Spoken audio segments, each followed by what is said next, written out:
World Trade Center steel beam now sits on display at Cannon Air Force Base.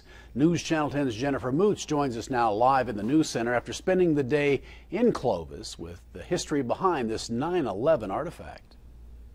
The 9/11 anniversary is nearing, and Cannon Air Force officials are sharing their story behind a memorial display on the base and the process they had to go through to receive this steel beam from the World Trade Center.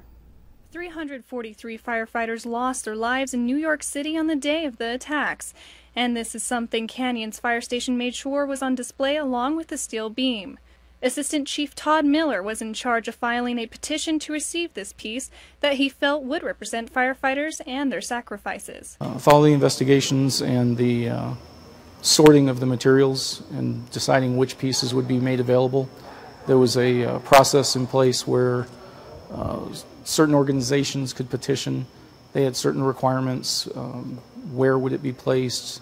What condition would it be used in? What educational activities, stuff like that. To this day, Fire Chief Ford can still visualize what it was like on the base right after the attacks. That day, it started out like, probably the rest of the world. It was a normal day. Our guys were doing the normal checkouts and things like that in the morning.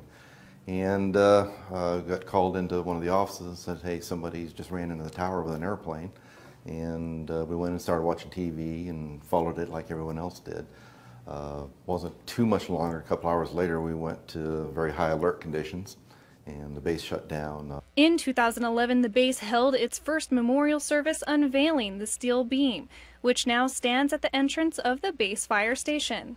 The amount of lives lost that day, and to be able to touch that and hold that and honor their memory by displaying this piece it's